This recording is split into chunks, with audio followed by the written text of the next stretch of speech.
मैं रक्सौल के शहर के जनता को ये आश्वस्त करता हूँ कि आपका अधिकार है, आपका राइट है। साफ शहर हो, जाम मुक्त शहर हो और कहीं भी पानी वाटर लॉगिंग नहीं हो, आपको स्वच्छ पेयजल उपलब्ध कराया जाए, ये आपका राइट है। क्योंकि आप टैक्स देते हैं। लोगों की जो आदत है कि नहीं हम पॉलीथीन कैरी बैग लेके नहीं जाएंगे, हम पॉलीथीन में ही सामान कर देंगे, पॉलीथीन को नाली में डालेंगे, घर का जो भी झाड़ू बहारेंगे, कचरा उचड़ा है उसको डायरेक्ट नाली में डाल देंगे, उसको एक जगह इकट्ठा करके कहीं डस्टबिन में नहीं डालेंगे। तो ये व्यवस्था परिवर्तन करने के लिए हम लोग जागरूकता अभियान चला रहे हैं। 1 महीना में आपको हर गली हर चौक चौराहे पे डस्टबिन मिलेगा। कुछ ही दिनों में पूरे शहर के नाली उड़ाही और नाली सफाई का कार्यक्रम शुरू करने जा रहे हैं और कहीं भी आपको पानी लगा हुआ नहीं दिखेगा। ये नेपाल के लोग सिस्टम में रहते हैं अपने यहाँ, और नेपाली गाड़ी आप देखिएगा तो बाजार में सबसे बेस्ट सिस्टम में रहता है। आज हम लोगों ने एक बैठक आहूत की थी जिसमें शहर के सभी गणमान्य व्यक्ति, हमारे स्वयंसेवी संस्था और यहाँ के जो प्रबुद्ध लोग हैं उन लोगों के साथ एक बैठक की गई थी। हमारे रक्सौल को साफ और स्वच्छ सुंदर बनाने के लिए हम लोगों के द्वारा ब्रांड एम्बेसडर के रूप में डॉक्टर श्री स्वयंभू सलभ जी को ब्रांड एम्बेसडर नियुक्त किया गया है और इन्हीं का प्रपोजल था कि सर एक बैठक किया जाना बहुत ही आवश्यक है ताकि हम लोग जो रक्सौल का मुख्य समस्या है उससे अवगत हो और उसका क्या निदान हो सकता है उन लोगों से सलाह के रूप में विचार विमर्श किया जाए। इसी को लेकर आज एक बैठक आहूत किया गया था।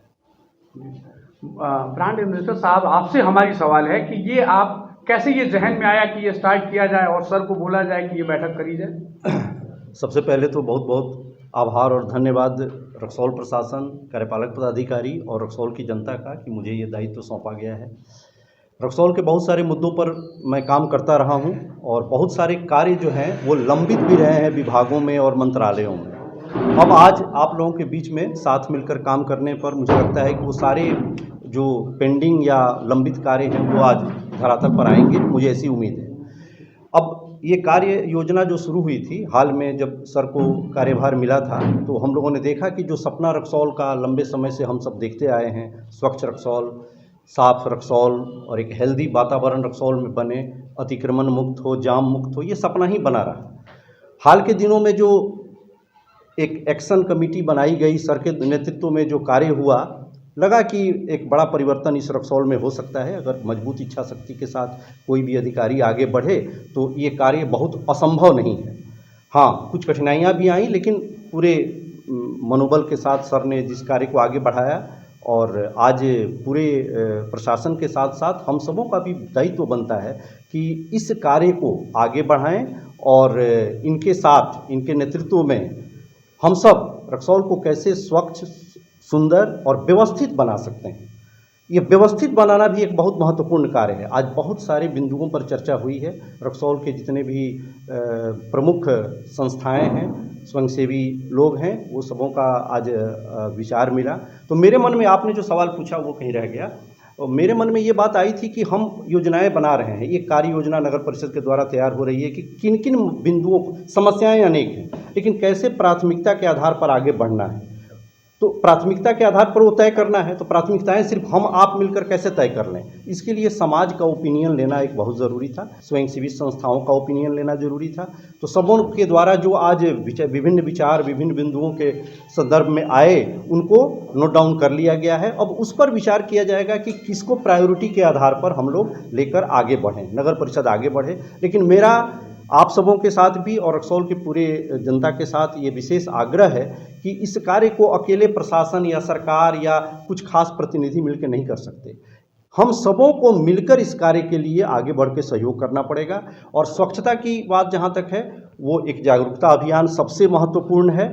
हम उसको कैसे अपने व्यवहार में, अपने स्वभाव में, अपने संस्कार में परिणत करें स्वच्छता को, ये भी समझना बहुत ज़रूरी है। तो इसके लिए हम लोगों ने वो विषय अभी यहाँ आज के कार्यक्रम में नहीं आ पाया, दरअसल उसके लिए बाकायदा एक जागरूकता अभियान की रूपरेखा तैयार हो रही है। स्कूलों में भी हम लोग उसको शुरू करेंगे। स्कूलों में भी बच्चों को स्वच्छता के प्रति कैसे जागरूक किया जा सकता है, इस पर पूरी एक योजना बनेगी। स्कूलों को हम लोग एक प्रतियोगिता के रूप में भी लेंगे जिसमें एक मापदंड बनेगा, स्वच्छता का एक मापदंड बनेगा। उसके आधार पर स्कूलों को भी हम लोग सम्मानित करेंगे ताकि एक बेहतर रक्सौल की परिकल्पना जो बरसों से हम सब देखते रहे हैं, उस परिकल्पना पे हम लोग खरे उतर सकें और एक साफ और स्वच्छ सुंदर, सर ने जैसा अभी थोड़ी देर पहले कहा था कि मैं अधिकारी हूँ, कुछ सालों कुछ महीनों के बाद चला जाऊँगा, रहना तो हम लोगों को है, लेकिन एक रास्ता, एक प्लान सर ने जो बना दिया है रक्सौल में, मुझे लगता है कि आने वाले समय में वही हम लोगों को ताकत देगा और हम लोग उसी दिशा में आगे बढ़ेंगे। बहुत धन्यवाद। पालक महोदय, आपसे जानना चाहेंगे, जैसे रक्सौल के लोग रक्सौल नगर परिषद को नरक परिषद की दृष्टि से देखता है, तो इसको आप मिटाने के लिए कैसे कार्य करेंगे? देखिए, सबसे मुख्य है कि जो हमारा कार्य और दायित्व है, जो हम निर्धारित किया गया है कि रक्सौल, मान लीजिए कि रक्सौल शहर है, तो इसको साफ स्वच्छ सुंदर कैसे बनाया जाए। लोगों में यह अवधारणा क्यों है? क्योंकि हम लोगों ने अपना कार्य को 100% ईमानदारी से नहीं किया। अब विचार है कि इस अवधारणा को दूर कैसे किया जाए, इसी को लेकर हम लोग आगे बढ़ रहे हैं।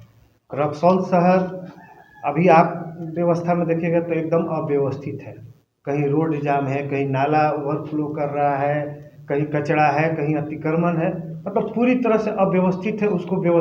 उसी को हम लोग व्यवस्थित करने का काम कर रहे हैं और उसी प्रयास में हम लोग आगे बढ़ रहे हैं।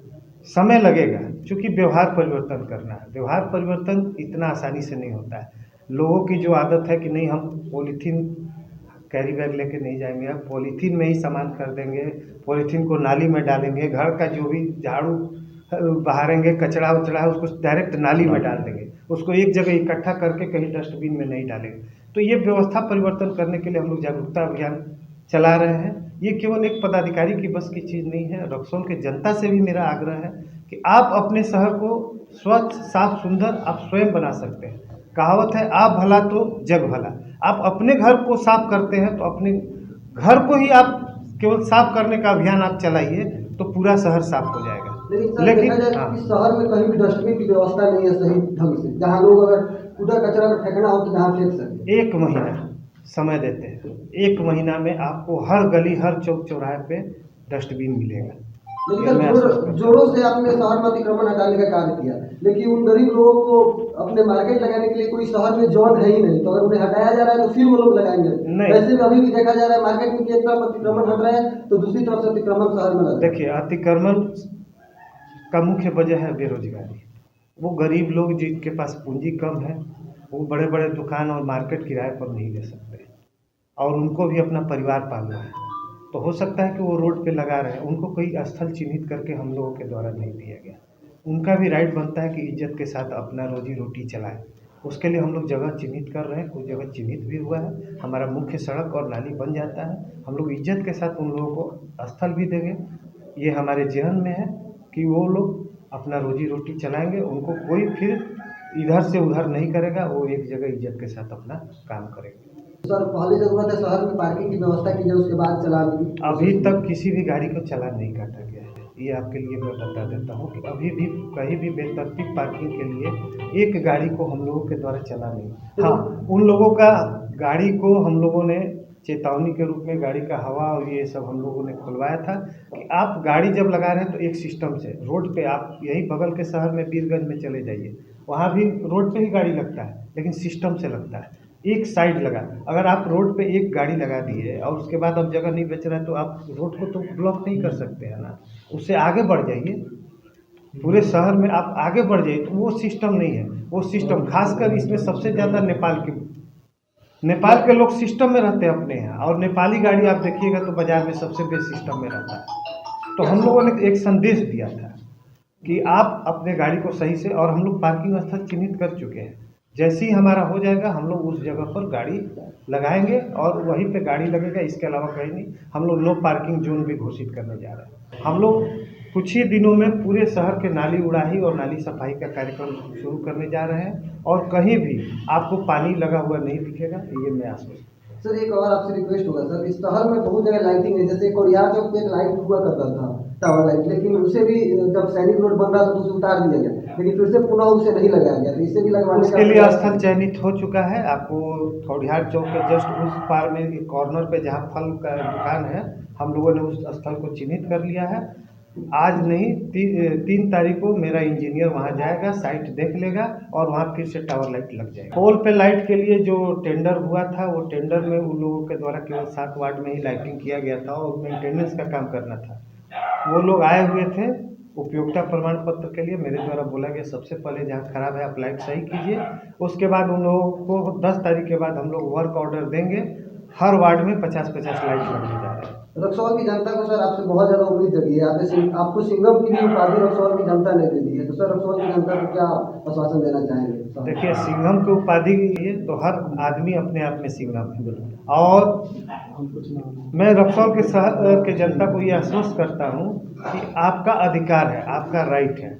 साफ शहर हो, जाम मुक्त शहर हो और कहीं भी पानी वाटर लॉगिंग नहीं हो, आपको स्वच्छ पेयजल उपलब्ध कराया जाए, ये आपका राइट है। क्योंकि आप टैक्स देते हैं तो आप इसको मांगिए, आप अपने अधिकार को समझिए, और मैं रहूं चाहे कोई भी पदाधिकारी रहे, आप अपने अधिकार को लेकर रहिए। बस मैं यही सर एक मेरा सवाल है कि रक्सौल के इतिहास में कभी ऐसा नहीं हुआ हो कि किसी पदाधिकारी को उसे पद से हटाया जाता है और उसके समर्थन में लोग उतर जाते हैं कि इनकी पद वापसी किया जाए, आखिर क्या कारण हो सकता है? देखिए, सबसे बड़ी चीज़ है कि इसके लिए मैं रक्सौल के जनता को बहुत बहुत धन्यवाद देता हूँ कि उन्होंने अपने मन मस्तिष्क अपने हृदय में मुझे ये स्थान दिया और उस काबिल समझा कि मुझे जब प्रभार से मुक्त किया गया तो वो आहत हुए और उनके द्वारा मतलब अभियान चलाया गया कि मैं पुनः वापस आऊँ। तो इसके लिए सबसे मुख्य चीज़ क्या है कि रक्सौल के जनता में एक उम्मीद जगी थी कि कुछ काम हो रहा है। तो मैं चाहता हूं कि मैं रहूं या कोई भी पदाधिकारी रहे, कार्य ऐसा करिए कि आप यहाँ के जनता के दिल में कुछ अपना अमिट छाप छोड़ कर जाए। बहुत बहुत धन्यवाद। ये जानना था सर कि जो अतिक्रमण आपके द्वारा हटाया जाता है कुछ शहर के चिन्हित क्षेत्रों में ही हटाया जाता है, तो यहाँ 25 वार्ड है, जो 25 वार्ड है, जो 25 वार्ड को रोड को चिन्हित करके मार्किंग करके क्यों नहीं हटाया? देखिए, सबसे मुख्य था जब हम यहाँ पर आए थे, मेरा समय कार्यकाल बहुत कम था, तो मेरा सबसे पहले था कि जो शहर का मुख्य सड़क है, जो जाम के चलते लोग परेशान हो जा रहे हैं, बच्चे स्कूल के बस में 2-2 घंटा तक जाम में भूखे प्यासे बैठे रह रहे हैं, कोई एम्बुलेंस फंसा हुआ है, कोई आदमी विदेश जाना चाह रहा है या विदेश से घूम के अपना घर जाना चाह रहा है, वो 2 घंटा 4 घंटा आके रक्सौल में फंसा हुआ।